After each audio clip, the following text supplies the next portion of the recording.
गीता पढ़िए, श्लोकों का उच्चारण कीजिए जोर जोर से। जब बहुत परेशान हो, कमरे में अपने आप को आइए और जोर जोर से श्लोकों का उच्चारण कीजिए, हरे कृष्ण मंत्र का उच्चारण कीजिए। भगवान वहीं पे आके आपकी रक्षा करेंगे श्रवण मात्र से। हरे कृष्ण। भगवद गीता अध्याय 6 श्लोक संख्या 35। श्री भगवान उवाच असंशयं महाबाहो मनो दुर्निग्रहं चलम् अभ्यासेन तु कौन्तेय वैराग्येण च गृह्यते।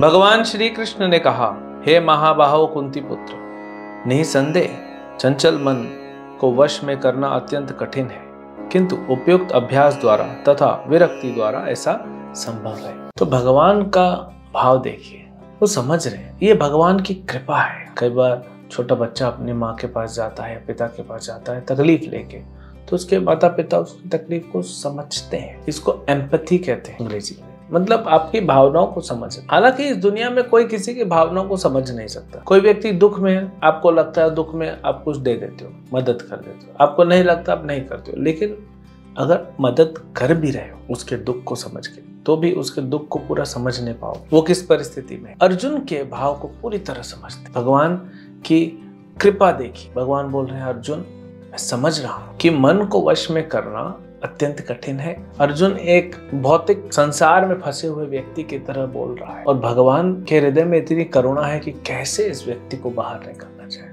वो हमारे बारे में सोच रहे हैं। तो अत्यंत कठिन है मन को वश में करना। भगवान बोल रहे हैं मैं मानता हूं, लेकिन सॉल्यूशन दे रहे हैं। क्या है वह सॉल्यूशन? अभ्यास और विरक्ति। अभ्यास से न तो कौन्तेय वैराग्येन च गृह्यते। किस चीज का अभ्यास और किस चीज से वैराग? अभ्यास जब हम सुनते हैं शब्द तो समझ जाते हैं कुछ ऐसी क्रिया जो बार बार करनी है। अंग्रेजी में कहते हैं ना, practice makes the man perfect. अभ्यास से हमें सफलता मिलती है, सिद्धि मिलती है, वही अभ्यास।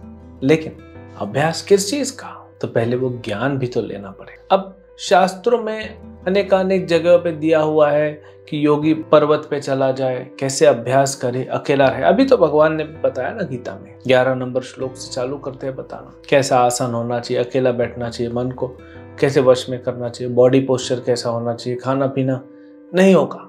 ये तो अर्जुन बोल रहा है। तो फिर भगवान बोलेंगे अभ्यास करो। प्रभु नहीं हो रहा है प्रभु, इसीलिए तो आपके पास आया। तो भगवान बुद्धिमान है, फिर वही सॉल्यूशन क्यों देंगे? तो यहाँ पे जब अभ्यास की बात कर रहे हैं भगवान, क्या कहना चाहते, किस चीज का अभ्यास? आगे क्लियर हो जाएगा, इसी अध्याय के अंत में क्लियर हो जाएगा भगवान किस बात की बात कर रहे हैं, कौन से अभ्यास की बात कर रहे हैं। तो यहाँ पे अभ्यास हम बहुत सारे कड़क नियम नहीं पालन कर सकते योग पद्धति के, इसीलिए अभ्यास करना है कृष्ण भक्ति का, अभ्यास करना है नवधा भक्ति का। भक्ति कृष्ण की कैसे कर सकते हैं? 9 प्रकार से। श्रवणम कीर्तनम विष्णु स्मरणम, श्रवण करके भगवान कृष्ण का, कीर्तन करके, स्मरण करके, पाद सेवनम, अर्चनम, वंदनम, दास्यम, साख्यम, आत्मनिवेदनम। ये नवधा भक्ति है। प्रहलाद महाराज भागवत में बताते हैं। उसमें से सबसे इंपॉर्टेंट क्या है? श्रवण। स्टार्ट यहीं से होगा। देखिए आप सोए हैं गहरी नींद में, किसी को आपको उठाना है, आप कैसे उठते हो? आवाज सुन के उठ जाते हो। अगर आप गहरी नींद में नहीं हो, सपने में हो, 3 अवस्था होती है, जागृति, स्वप्न और सुषुप्ति। जागृति मतलब जागे हुए हैं, स्वप्न मतलब सपना देख रहे हैं, सुषुप्ति मतलब गहरी नींद में। गहरी नींद में कोई आवाज करे उठ जाओगे, थोड़ा टाइम लगेगा किसी के लिए, लेकिन उठ जाओगे। अगर आप सपना देख रहे हो तो भी आवाज होगी, उठ जाओगे। अगर आप जागे हुए हो और नहीं देख रहे हो, जैसे इधर देख रहे हो, पीछे से कोई दरवाजा खटखटा, आवाज सुन के फिर उठ जाओगे। तो इसीलिए सबसे पहला ये नवधा भक्ति में सबसे पहला और इम्पोर्टेंट क्या है? श्रवण करना, सुनना। शास्त्रों को यहाँ से समझ सकते हैं, सुनने से। प्रामाणिक गुरु के मुख से जब हम सुनते हैं तब समझते हैं। तो श्रवण क्या होता है? भगवान के बारे में सुनना, भगवान के नाम को सुनना, लीलाओं को सुनना, भगवान के विभिन्न जो रूप हैं उनके वर्णन को सुन, भगवान की कथाओं को सुन। पढ़ना सुनना दोनों एक ही है। जब आप पढ़ रहे हैं तो क्या है? जैसे हम भगवत गीता पढ़ते हैं, श्रीमद् भागवत पढ़ते हैं, वह क्या है? भगवान की वाणी, भगवान के अनन्य भक्तों की वाणी, श्रील प्रभुपाद की वाणी, इन सब ने बोला है और हमारे लिए वेद व्यास जी ने और बाद में प्रभुपाद जी ने उसको लिखित रूप में दिया है। तो हम जब पढ़ते हैं तो एक्चुअली क्या हो रहा है, आप ये मत सोचिए कि आप गीता पढ़ रहे हैं, भगवान आपके सामने खड़े आपको गीता सुना रहे हैं। हमको नहीं दिखते क्योंकि हम शुद्ध नहीं है, पढ़ते पढ़ते शुद्ध हो जाएंगे। तो पढ़ना, गीता या भागवत पढ़ना और सुनना बारंबार बारंबार बारंबार, जैसे कोई गहरी नींद में होता है, नहीं सुनता है। आप दरवाजा खटखटाते हो, कोई बहुत गहरी नींद में है या कुछ काम कर रहा है घर में, तो नहीं सुनता है। फिर क्या करते हो, और खटखटाते हो, फिर और खटखटाते हो, फिर जोर से खटखटाते हो। जब तक वो सुनेगा नहीं, दरवाजा नहीं खोलेगा, आप तो खटखटाते रहोगे। तो वैसे आत्मा यानी कि हम सोए हुए हैं, माया की गोद में गहराई में सो गए हैं, तो हमको अपने आप को जगाना पड़े, लेकिन हम अपने आप को नहीं जगा पा रहे हैं। इसीलिए भगवान के उपदेश बार बार सुनना, बार बार पढ़ना, उससे हमारी जागृति होगी, हम जाग जाएंगे। इसीलिए बार बार सुनना चाहिए गुरु से। जितना ज्यादा समय हम श्रवण में देंगे उतना जल्दी हम जागृत हों। और हर कोई संसार में श्रवण कर सकता है। एक छोटा बच्चा जो पैदा हुआ है, पैदा नहीं भी हुआ है, गर्भ में है, अभिमन्यु देख नहीं सक रहा था मेरे पिता कौन है, लेकिन जब अर्जुन सुभद्रा को बता रहे थे किस बारे में, चक्रव्यूह में कैसे प्रवेश करना है, अभिमन्यु गर्भ में सुन लिया। तो श्रवण सबसे पहले होता है। इनफैक्ट मृत्यु के वक्त भी हम क्या करते हैं, जिसकी मृत्यु होने वाली है उसको कीर्तन सुनाते हैं, भगवान का नाम सुनाते हैं, भगवत गीता का पाठ करते कि वो सुने, अंत में सुन सुन के शुद्ध होके जाए।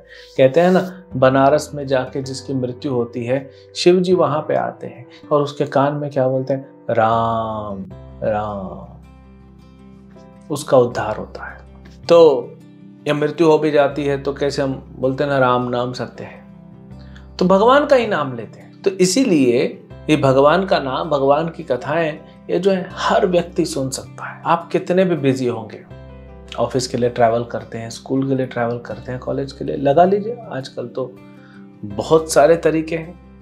हाँ, एक ब्लूटूथ लगा के रख दीजिए, सुनते रहिए। भगवत गीता पे उपदेश, भागवत पे उपदेश सुनते रहिए। भगवत गीता के श्लोकों को, हरे कृष्ण महामंत्र को सुनते रहिए। जितना कीर्तन सुन सकते हैं सुनिए, जितना लेक्चर सुन सकते हैं सुनिए, जितना श्रवण करते हैं। कई भक्त हैं वो तो रात को सोते हैं ना, तो अपने बाजू में छोटा सा मशीन रख देते हैं, प्रभुपाद जी का हरे कृष्ण मंत्र चलते रहता है। फिर भक्त हैं जो वे तो सवेरे उठते ही वो चालू हो जाता है, टेप चालू कर देते हैं और बड़ा स्पीकर लगा हुआ है, तो चाहे वो नहा रहे हो या कपड़े पहन रहे हो या ब्रश कर, सुनते रहते हैं।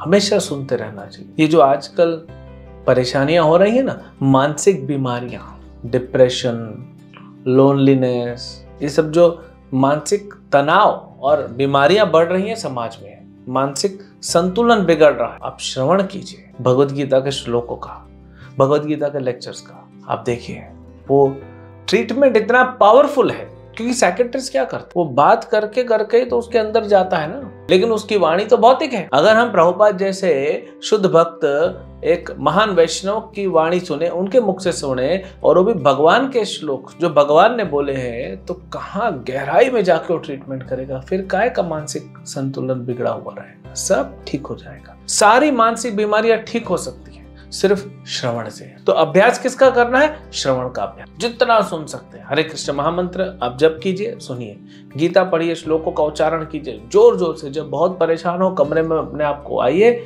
और जोर जोर से श्लोकों का उच्चारण कीजिए, हरे कृष्ण मंत्र का उच्चारण कीजिए। भगवान वहीं पे आके आपकी रक्षा करें, श्रवण मात्र से। इसी का अभ्यास करना है। मन जो चंचल है, प्रमाथी है, बलवद है, दृढ़ है, जो कंट्रोल में नहीं हो रहा है, ये भगवान का नाम, भगवान के वचन बोले हुए जो भगवत गीता में, ये पूरा कंट्रोल कर लेगा। जैसे कालिया को भगवान ने कंट्रोल किया, ऐसे ही भगवान हमारा मन, जो कालिया से भी ज्यादा जहरीला है, कालिया के तो 1000 फन थे, हमारे मन के तो लाखों करोड़ों फन है, और सब में जहर भरा हुआ है, और एक दूसरे को जहर दे रहे हैं, पूरे समाज को जहरीला कर दिया है। लेकिन भगवान कृष्ण के नाम का, भगवान कृष्ण की कथाओं से क्या होगा, भगवान इस जहरीले कालिया नाग को जैसे कंट्रोल किया, वैसे ही हमारे भी मन को भगवान पूरी तरह से कंट्रोल कर लेंगे, वश में कर देंगे। क्योंकि भले ही मन चंचल हो, बलवद हो, दृढ़ हो, लेकिन भगवान के सामने क्या है। तो जो भी हम में से जो भी ये सोचता है कि मन परेशान कर रहा है, ज्यादा से ज्यादा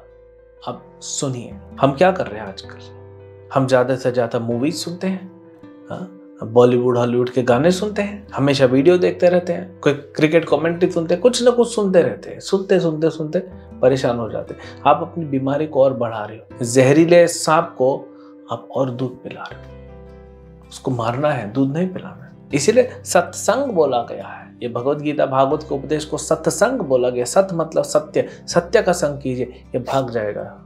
जैसे कालिया को भगा दिया वृंदावन से, बोले भागो इधर से, तुम समुद्र में जाओ। वैसे हमारे मन को शुद्ध कर देंगे। श्रवण का प्रैक्टिस करना है, बस कंटिन्यूअस, जब समय में दे सुनते रहिए। और दूसरा क्या है? वैराग। वैराग भी अपने आप जागृत हो जाएगा। अभी देखा जाए तो वैराग हमको ये मूवीज से, ये बाहर की चीजों से, भौतिक चीजें, उनसे वैराग लेना चाहिए। दूसरा उदाहरण बहुत सुंदर दिया है श्रीमद् भागवत। भक्ति करने से 3 चीजें होती हैं। जैसे खाना खाते हैं, हम खाना खाते हैं तो क्या होता है? शक्ति आती है शरीर में, मन संतुष्ट हो जाता है, आनंद आता है ना। भूख लगी हो तो परेशान हो जाते हैं, फिर हम खाना खाते हैं, मजा आ गया। और तीसरा, भूख मिटती है। तो जब भक्ति करते हैं तो आत्मा की शक्ति बढ़ती है, आत्मा संतुष्ट होता है, और जो आत्मा की भूख है, जिसके कारण वो परेशान है, वो मिट जाता है। वही वैराग है। तो उससे वैराग मिल जाएगा। तो जितना आप अभ्यास करेंगे स्ट्रॉन्ग, उतना वैराग इजी होगा। आपके सामने 2 ऑप्शन है, या तो कृष्ण या तो माया। रावण के सामने भी 2 ऑप्शन, सबके सामने 2 ही ऑप्शन होते हैं। रावण के सामने क्या था? या तो राम या तो सीता। उसने चुना सीता को, वही सीता उसके मृत्यु का कारण बन गई। वही मूर्ख कहीं का देखता कि देखो प्रभु श्री राम यहाँ पे, और आ जाता, हे प्रभु आपकी शरण में आया हूं मैं, तो कुछ होता रावण को। भगवान पर्सनली रावण की रक्षा करते हैं। बलि महाराज का करे, वामन देव के रूप में, अर्जुन का किए कृष्ण के रूप में। तो हम सबके सामने 2 ही ऑप्शन होते हैं, या तो कृष्ण या तो कृष्ण की माया। जैसे या तो गवर्नमेंट या गवर्नमेंट का जेल डिपार्टमेंट, पुलिस या जेल, जो भी। तो आप भगवान को चुनिए। जितना ज्यादा करेंगे अभ्यास ये श्रवण का, भगवत गीता और भागवत से संबंधित, उतना ये जो संसार में बेमतलब की बातें चल रही, जो परेशान करने वाली, उससे दूर रहेंगे। अपने आप आपका बचाव हो जाएगा। तो इसलिए अभ्यास कीजिए, वैराग अपने आप मिलेगा। हरे कृष्ण।